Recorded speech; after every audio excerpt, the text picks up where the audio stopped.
নমস্কার ভিউয়ার, আমি Surajit food and ব্লগে আপনাদের সকলকে জানাচ্ছি স্বাগতম।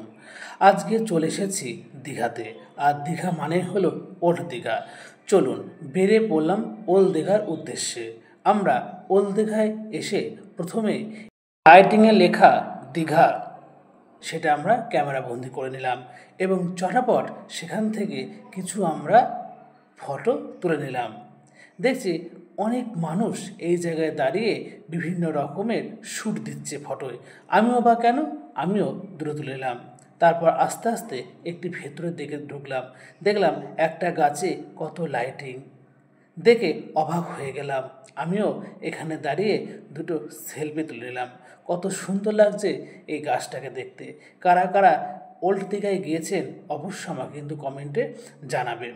তারপর আরও বিস্ময়কর একটা জিনিস মনে পড়লো এইগুলো দেখে, যেখানে বলছে খারাপ কিছু দেখবে না, খারাপ কিছু বলবে না এবং খারাপ কিছু শুনবে না।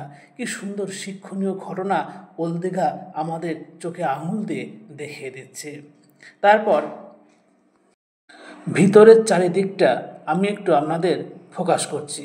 দেখুন কত সুন্দর রংচঙে একটা জায়গা।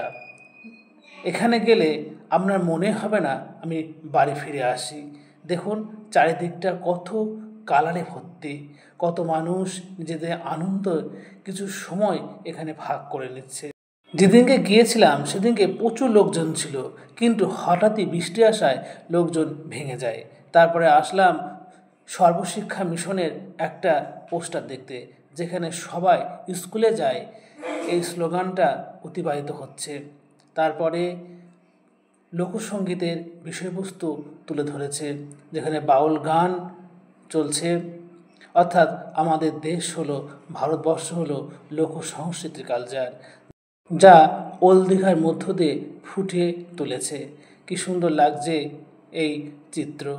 সবুজ সাথীর অবদান, অর্থাৎ সাইকেল যে প্রকল্প, সে প্রকল্পর কিন্তু এখানে তুলে ধরেছে।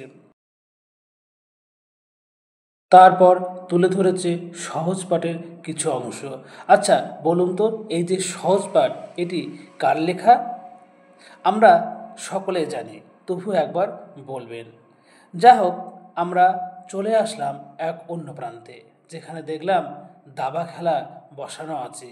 অর্থাৎ দাবা খেলার যে ছক সেটা করা আছে। কত সুন্দর লাগছে বলুন দেখিনি। এই দৃশ্যগুলো দেখতে মন হারিয়ে যাচ্ছে, মনকে জয় করে নিচ্ছে এই সমস্ত। আচ্ছা, দাবা খেলার জন্ম কোথায় প্লিজ বলে ফেলুন। আমার এই ভিডিওগুলি ভালো লাগলে অবশ্যই সাবস্ক্রাইব করে লাইক, কমেন্ট, শেয়ার করবে। আজ এটুকুই, আসি। নমস্কার বন্ধুরা, ভালো থাকবেন।